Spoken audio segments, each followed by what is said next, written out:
Vous êtes à Tuscany. Tuscany, un temps qu'à faire. Oui, oui, un temps qu'à faire. Vous allez comprendre ce que je rajoute constamment à mes projets. C'était supposé être un projet extra simple. Mère et fille, un apron avec un zip, c'était avec les fermières. Bon, je l'ai commencé. J'ai aidé les autres parce que j'étais celle qui avait le plus d'expérience et malheureusement, il y avait une des fermières qui n'a pas pu se présenter. C'est moi qui ai pris la relève à pied levé pour aider les nouveaux, ceux qui ne savaient pas coudre, puis trouver tout ce que tout le monde avait besoin, puis donner les connaissances. Qui fait que j'ai aidé tout le monde, mais le mien n'avait pas avancé sur la journée qu'il y avait à faire. Ma mère avait avancé le sien. Mais moi, je l'ai fait à la maison, mais j'ai décidé de faire un temps qu'à faire. J'avais vu en scrapbooking le fameux sapin en pliage. J'ai toujours dit que je voulais l'essayer. Je voulais le faire, mais en couture. Et là, je me suis dit, là, c'est l'occasion de le mettre en pratique. Ça fait le petit vidéo que je vous fais est principalement sur le sapin de mon apron. Oui, je vous parle un peu du reste, mais c'est plus vague. Je vous le dis tout de suite. C'est sur le sapin.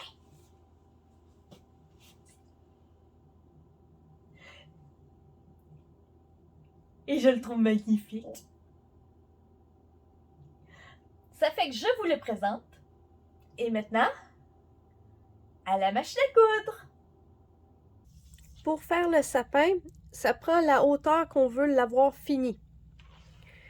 Dans mon cas, je le veux à peu près à 13 pouces. Bon, 13 pouces, c'est un quart. Et cette mesure-là doit être les trois quarts de la diamètre du demi-sec.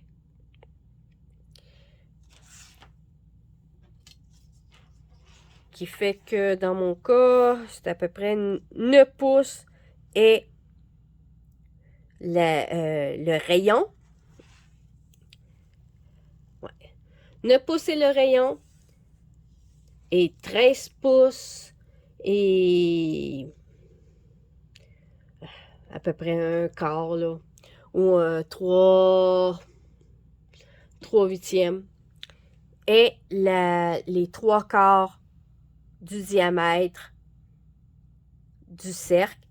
Et ça va être la longueur la hauteur du sapin. À ça, on rajoute la marge de couture. Dans mon cas, j'ai rajouté 1 cm ou un quart de pouce. On a fait la couture entre 1-2 mm du bord ou un 16 de pouce. Et après ça, on dégarnit. J'ai commencé. Le surplus de tissu, on accote le ciseau vraiment sur le bord de la couture.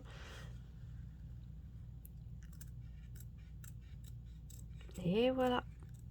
Et on continue jusqu'à la fin. Sur le bord, ici, j'ai fait un zig à l'extérieur, zag à l'intérieur, et que le zag passe par-dessus la piqûre que j'avais fait. Tout le long, j'ai fait ça.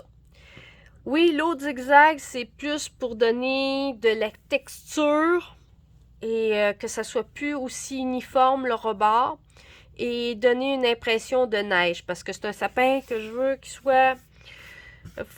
Je veux pas que ça ait l'air Noël, mais je veux que ça ait l'air hiver. Étant un tissu très fin, ça a un peu plissé. Et ça a donné une certaine irrégularité au rebord qui donne vraiment, je trouve que ça fait beau pour mon sapin. C'est un test, au pire aller, je scrape le morceau, j'en retaille un autre. Mais c'est pas mal ce que je voulais.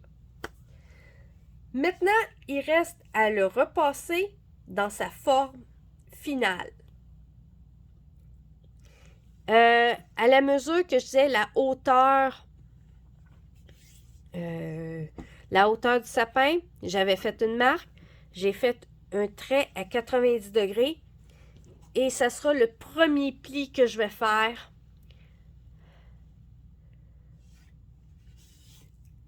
Comme ceci. Après, je retourne de bord. On va agrandir. Parfait. OK, voilà. Après ça, on le repasse bien comme il faut.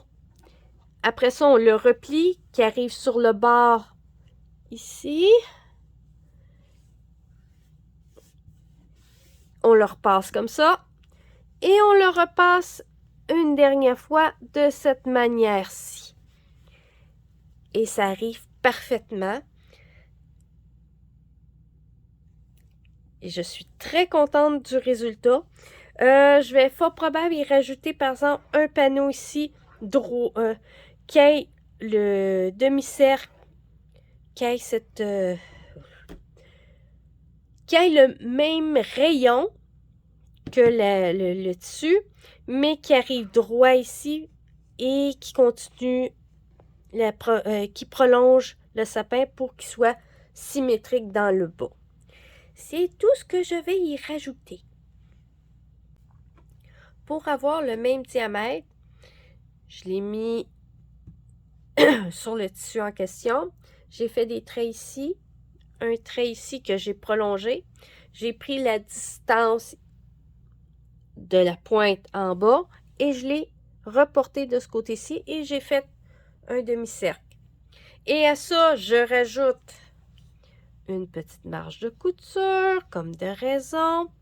Et je fais la même chose qu'au bord. Je le plie. Je fais d'à peu près un quart de pouce, la marge de couture que j'ai mis là. Je fais une piqûre à peu près 2 mm ou un 16 de pouce. Je dégarnis.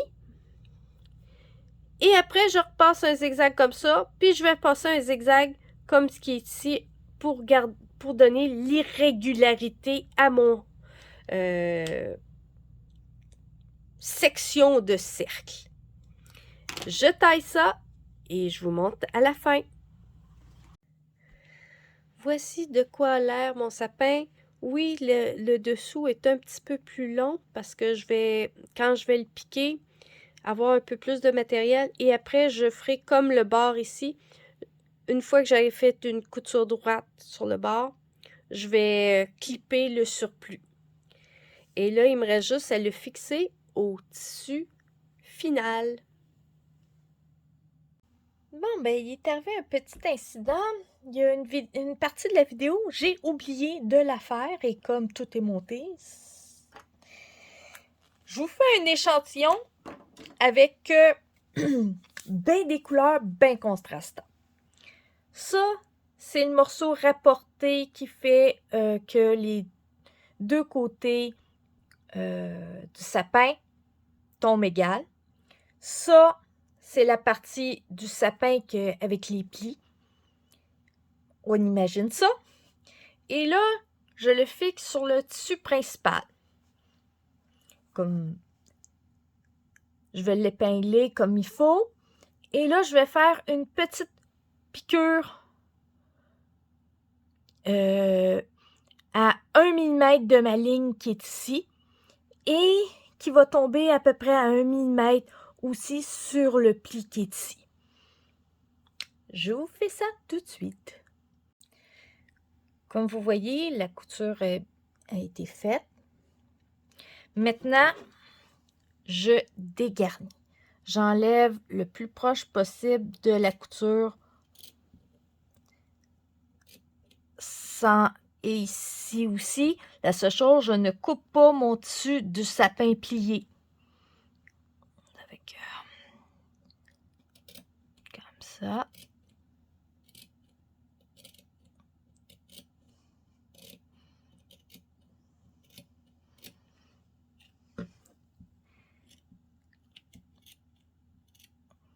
Et voilà. Et à partir de là, je fais mon zigzag très, très rapproché, le plus large possible, tout le long. Et je vous montre la suite, ça sera la pointe comme on l'a fait. Voici ce que ça donne. Pour la partie qui sont toutes égales, j'ai fait un zig à l'intérieur, zag sur le rebord extérieur. Comme ça, ma petite couture droite est complètement enterrée.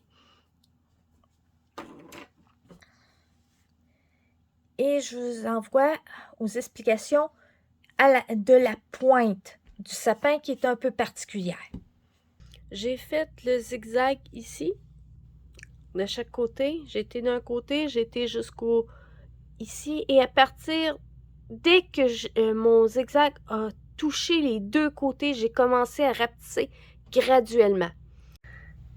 Voici la pointe que j'ai mis en gros plan. En premier, je suis large jusqu'à temps que je tombe aux deux places ici. Et là, j'ai commencé à rapetisser le côté du côté extérieur tranquillement avec la molette jusqu'à temps d'arriver une pointe fine au point quasiment droit, mais à l'endroit voulu. J'ai tourné de bord et là, j'ai commencé à faire le zigzag à l'inverse. Et là, j'ai joué avec la droite puis la gauche de mon zigzag. Ma machine à coudre me permet ça. C'est peut-être pas dans toutes les machines à coudre dans mon cas, mais ça fonctionne plutôt bien. Si vous avez une machine à coudre que c'est point zigzag 1, 2, 3, 4 et vous pesez sur des pitons, ce petit détail-là, vous ne pouvez pas le faire comme ça. C'est pas possible. Et je peux vous dire, j'ai une Seigneur Futura et je veux vous dire, je suis pas capable de faire ce que j'ai fait ici sur elle. C'est juste sur ma white verte que je suis capable de le faire. Puis à partir que je suis rendue à pleine largeur, là, j'ai continué droit jusqu'au bout et fait un point d'arrêt. Je vous présente ma white verte. Elle a ici une molette qui me permet de mettre stable mon zigzag d'un côté, du côté droit, et mettre un maximum du côté gauche. On le voit ici par la rainure rouge. Je vais le remettre au maximum. Ça, je vais le remettre. Et je peux jouer constamment avec. Là, je vais vous mettre en gros plan l'aiguille pour que vous voyez l'aiguille réellement bouger. Vous la voyez bouger. Sans compter, je peux la mettre totalement à droite. Puis là, je peux la mettre totalement à gauche. Et là, vous voyez l'espace qu'elle peut bouger. Et je peux varier mon zigzag pendant que je couds constamment. C'est quand on fait de la broderie à la main, comme la pointe du sapin ou une pointe de feuille, c'est quelque chose que j'utilise énormément.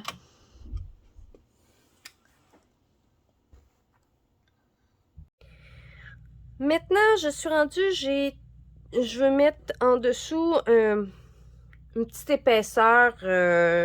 C'est un vieil ours à tabalanger de bébé, taché. Disons que elle est propre, mais l'élastique était fini puis elle est taché. Ça fait que ça sera de la guenille, mais je peux l'utiliser comme doublure. Elle est juste donne une petite épaisseur qui fait mon affaire. Je l'ai bien étendue partout et j'ai épinglé chaque endroit, entre chaque endroit que je vais faire une mini surpiqûre pour maintenir le tissu en place. À quelques endroits, comme vous voyez, il y a des épingles un peu partout. Voici ce que ça ressemble, la petite piqûre que je fais. Je ne le fais pas à toutes les feuilles, mais à quelques-unes, une partie par là. Comme ça va maintenir en place la partie molletonnage qui va me permettre d'avoir une épaisseur entre les deux morceaux. Là, j'en ai fait que 3. J'ai fait celle-là, celle-là et celle-là. Les autres plus loin, j'ai pas encore fait, mais disons, je sais pas si j'aurai le temps de filmer plus loin. Ça fait que je vous montre de quoi ça a un peu l'air. C'est à peine si ça paraît, mais disons que ça a quand même... Ça a l'air ce que je voulais. Si j'avais pris quelque chose de bien épais, ça aurait fait beaucoup plus de rondeur. Puis peut-être si j'en faisais plus, mais j'ai pas beaucoup de temps, puis c'est pas nécessaire, je crois. Ça fait que j'en fais que quelques-uns juste pour maintenir bien comme il faut, que ça ne bouge pas. Et ça semble me convenir comme ça. Pour le napperon, oui, je pense qu'il y a un chat qui me dit miam. Bon, j'ai coupé le surplus. Le dessous, je l'ai coupé exactement de la même grandeur. Je les ai fixés, j'ai fait une piqûre tout le tour pour que les deux épaisseurs soient fixées entre elles. J'ai mis un ruban qui passe ici et qui s'en vient de ce côté-ci, qui est fixé à l'intérieur. Après, j'ai commencé à poser le billet et la méthode que j'ai prise, à chaque fois que je sais quelque chose, souvent j'essaie des tutos de paquet de monde. Bon, j'ai mis le tuto. Le premier côté, je l'ai posé à la machine à coudre comme il le montre pour les coins. Pour la jonction, attends, je sais plus où elle est, là, je la sens. Attends, elle est où la jonction? Elle est tellement bien faite que je la sens plus, je la vois plus. Ah, elle est ici. Attends, tu ici? J'avoue qu'il fait noir, il fait un peu noir. Non, ça c'est le zip. Ici. La jonction qui est ici, entre les deux, est faite en biais. La méthode que j'utilisais est exactement celle dans le tuto. Et ça a l'air que j'ai un chat qui me fait miam, miam, miam, miam. Pour le plier, j'ai fait exactement comme sur le tuto. C'est une très bonne méthode avec les pinces, tout. La seule chose, le deuxième côté, je ne l'ai pas piqué à la machine comme eux le faisaient. Moi, je l'ai tout cousu à la main. Les bouts, je les ai pliés 2 fois et piqués. C'est un ruban de coton, ça fait que je ne pouvais pas le sceller au lighter. Et ça a donné la finition du mien. Oui, je sais, je ne vous ai pas parlé qu'il y a un zip ici pour mettre les ustensiles. Ça, je vous en ai pas parlé, je vous en parle là, mais bon. J'avais pas le temps de filmer trop à ce moment-là. Il y a plusieurs bouts qui manquaient à l'appel, comme vous avez pu le constater. Ça fait que ce bout-là, j'ai omis ça. Mais comme vous voyez, il est très bien caché, mon zip. On le voit quasiment pas. J'ai l'habitude de les faire comme ça. Les zips invisibles, j'aurais pu prendre ça, mais bon. Disons que ça paraissait pas suffisamment, puis de manière ou d'autre, des zips invisibles, j'en ai pas une tonne. Mais des zips standards, j'en ai au-dessus de 800. Ça fait qu'il faut que je les passe. Ça fait qu'on va faire des beaux petits zips bien recouverts.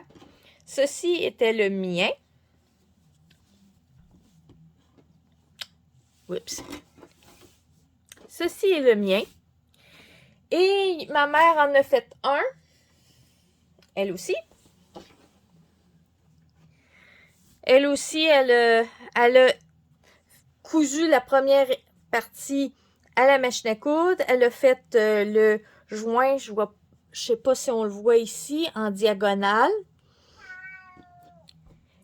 Et elle, parce qu'il y a une triplure entre les deux qui fait une petite épaisseur, elle a piqué contour les gros ronds.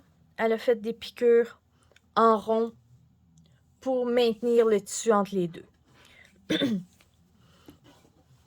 Elle aussi, il y a un zip. Ceci étaient nos petits napperons, qui sont plutôt très mignons. J'espère que vous avez aimé le petit vidéo du sapin qui vous donnera des idées pour Noël prochain. Je sais, on est au mois de mai. Le sapin a été commencé au mois de janvier. J'ai fini de coudre le billet. Il était au mois d'avril, je l'ai fini. Il me restait à couture à la main. Bon, c'est pour ça que le vidéo sort présentement. Ma mère, elle l'a fini au mois de mars. Voici le bien. Et celui de ma mère. Maintenant, on va commencer à les utiliser. Oui, je vais avoir ça à ma job. Mes collègues de job vont le voir tous les midis à partir de maintenant, puisque la vidéo est faite. Youpi! Si vous avez aimé la vidéo, mettez un pouce en l'air, abonnez-vous et faites sonner la petite cloche pour ne pas manquer aucune de mes vidéos. Et il y en a d'autres qui s'en viennent, qui sont aussi bonnes. Et là, ils seront dans le bon temps. C'est une jupe d'été, avec beaucoup de temps qu'à faire.